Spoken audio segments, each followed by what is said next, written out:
We have an interesting week full of planetary transits. We have a fascinating mix going on throughout this week. Venus is entering Pisces, which can pronounce the need to seek out a dreamlike romance. We have a few post-shadow Mercury alignments, causing us to review the way we speak to ourselves and others. And we have an even mix of Sun and Venus alignments, which should cause us to look at our love life and financial situations, but also things to do with our ego and anything to do with our self-image. And looking at the vibes on the graph, we definitely have a fascinating week of vibes going on. The vibes, I will say, are a little bit lighter compared to some of the transits. We have mostly harder transits than harmonious. However, those harder transits, they're very motivating in getting things done and taking care of business, so it will absolutely be helpful for that. In the beginning of the week, the 23rd, we have a smidge of solitude energy, psychic energy, and emotional sensitivity, along with good luck energy and social energy. The solitude energy definitely contradicts the social energy. However, there are just those moments in life where you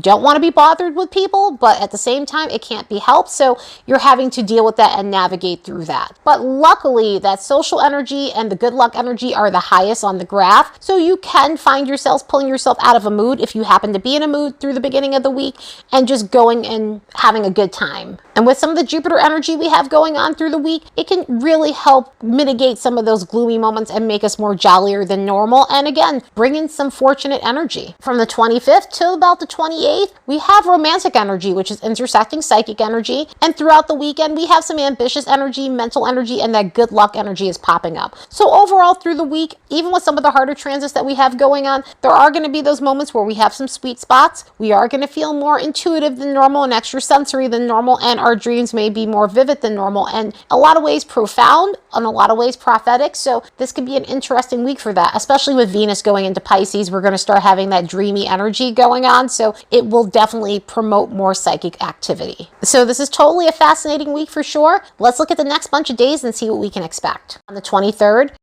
as a reminder, don't forget to like and subscribe because it helps this channel grow. And if you'd like to support the work of this channel, you could do so by buying me a fresh cup of coffee. There's a link in the description box below. Mercury is going to make a semi-square with Saturn. So the last time this occurred was on January 14th, just days before Mercury went direct. We also had it on December 10th. That was 2 days before Mercury went into pre-shadow, but it could bring up situations from December 10th. And the issue with this alignment is it brings up self-criticism. It brings in a critical tone when it comes to others. It brings about icy communication when it comes down to the way we speak to other people.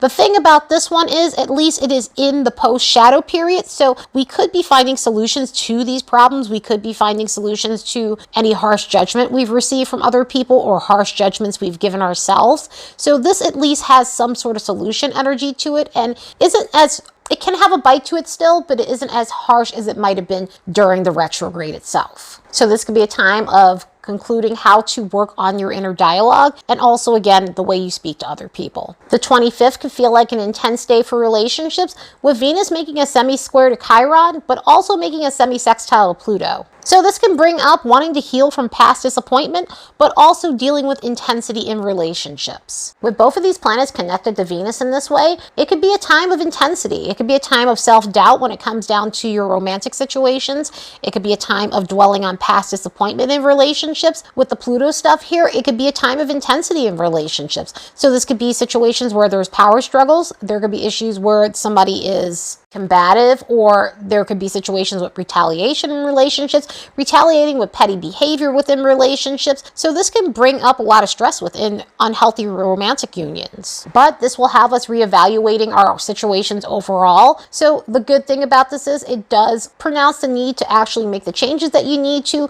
when it comes to your love life, no matter if you're feeling the Chiron situation or the Pluto situation. And again, as I always say, not overnight changes, but it does give that nudge. It's just an energy that creates a lot of tension, so it can be uncomfortable. Luckily, on that same day, the Sun is making a sextile with Jupiter, which is lovely for chasing luck. Hopefully this mitigates some of the sting that's in the air between the alignments with Venus, Pluto, and Chiron, because this is one of those energies that's jovial, it's fun-loving, it gets us off our asses and going out and adventuring, it gets us feeling more sociable than normal, but it also helps us take action on our opportunities. It helps us go out and reach for the stars. So in other words, we could be really going after some serious goals. We can find lucky opportunities peace because we're out there looking for it and actively working on trying to create luck for ourselves. This is why we saw that steady stream of lucky energy, because this really boosts that in the air. So hopefully this creates lucky windfalls, whatever luck might be for you. Luck could be so many things for people, and luck could be finances, luck could be love, luck could have a lot to do with your schooling, luck could have a lot to do with going on the perfect quest. But whatever that might be, this is an expander. Jupiter is an expander, so whatever you're trying to grow in your life, this is going to be very helpful in that sort of way. Also, this is great for boosting our self-esteem and feeling better about ourselves, feeling good about ourselves.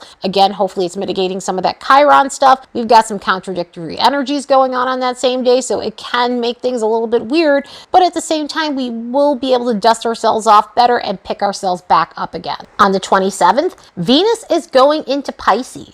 So this shifts the vibes of the romantically detached tone of Aquarius to a Piscean approach that happens to be more emotional. So if you're looking for a storybook romantical Venus, then this Venus has you covered. Venus in Pisces is the romantic dreamer. Venus in Pisces is all about soulmate energy and merging with our partner and being vulnerable and really connecting on a deeper level, really connecting on a spiritual level, being mind melded with someone. And on top of that, Venus does excellent and exceptionally well in Pisces because Venus is exalted in Pisces. This is because Neptune is the higher octave of Venus, and through this placement, through this combination with Pisces, Venus really gets to let loose and let its hair down. Venus gets to love with no boundaries. Venus gets to be open and swept away. Venus is the type of planet that wants to let its hair down and just enjoy itself and have so much abandonment and throw caution to the wind. And when it's combined with Pisces, that is not a problem. Venus and Pisces just go together like peanut butter and jelly, so this combination just works.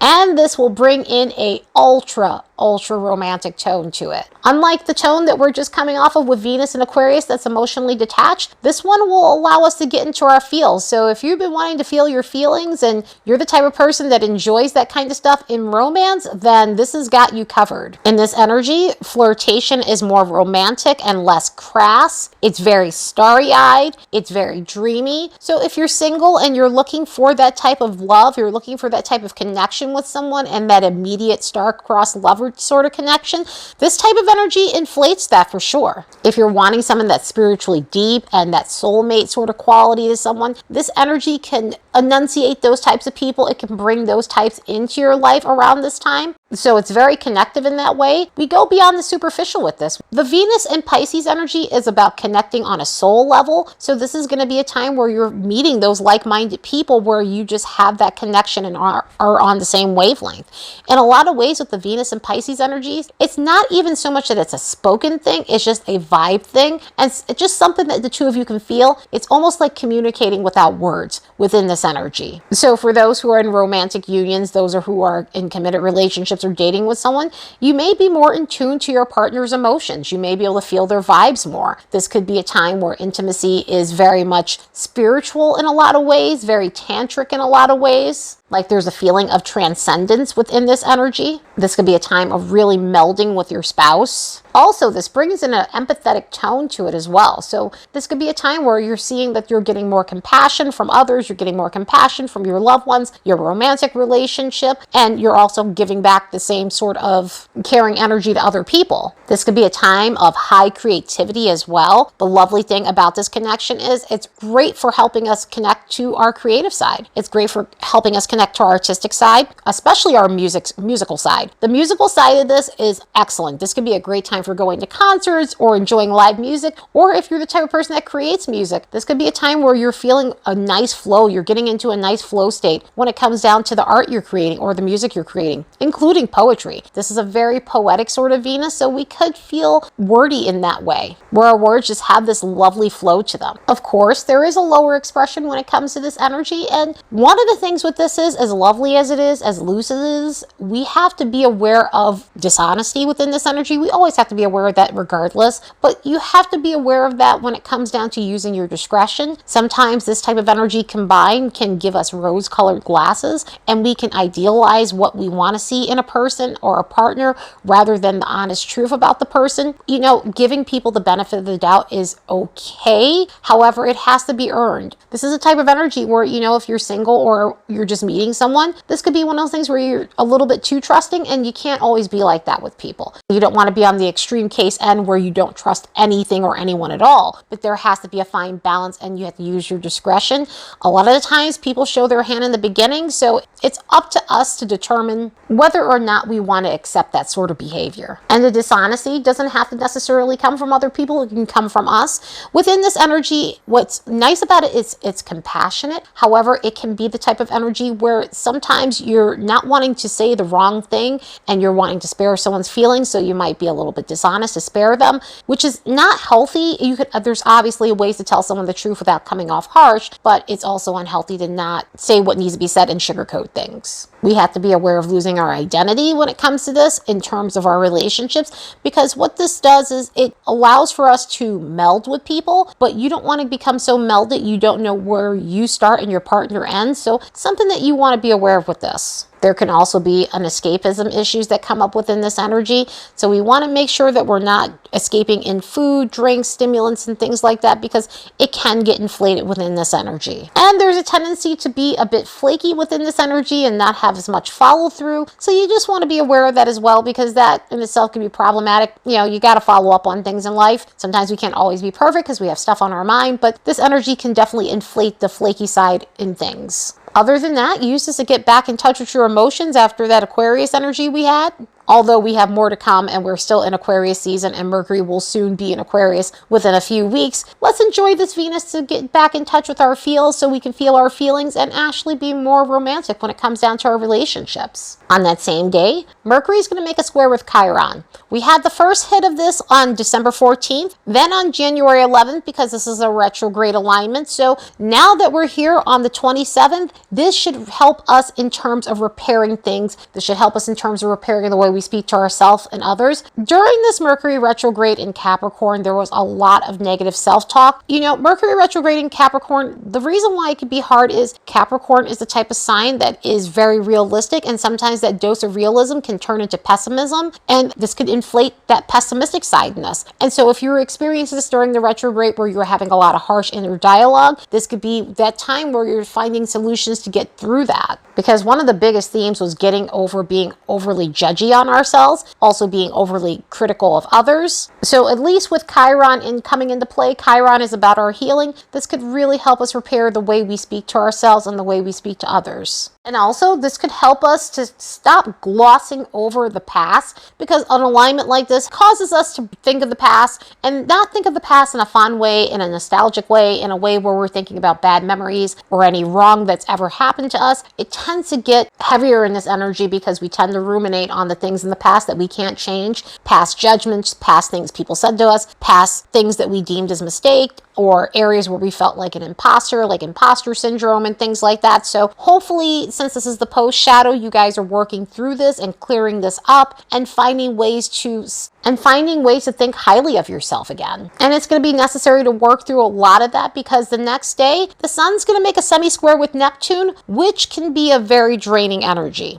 This could be one of those energies where we feel less sure of ourselves. This could be one of those energies where we're needing to do high vibrational things in order to feel better. This is the type of energy where we can feel less motivated. We can feel susceptible to just feeling off kilter, or just, emotional sensitivity, psychic attack, things like that. You have to be aware of spiritual hygiene within this energy. The Sun and Neptune, or Mars-Neptune hard alignments, tend to undermine our immune systems. They tend to undermine our spiritual energy, and they tend to make us feel more lethargic than normal. So this could be a day where you're feeling sleepier than normal. This could be a day where you're just feeling off kilter.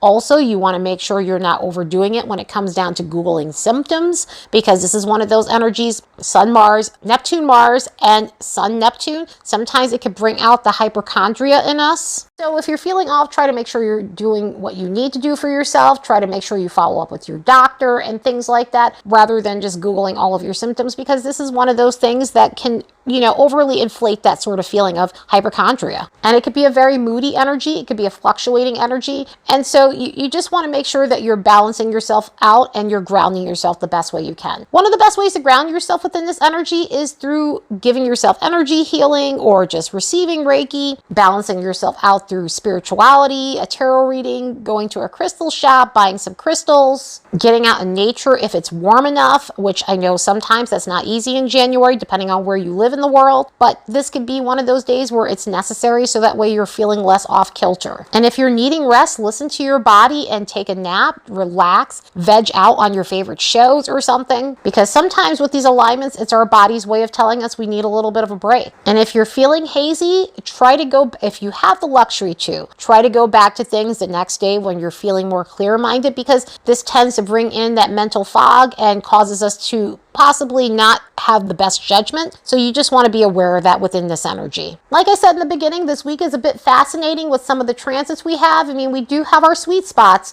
but we definitely have harder alignments going on. So do the best you can, stay grounded, and take care of yourself when possible. Anyway, I hope you all have the best week ever. Later, and see you in the next episode.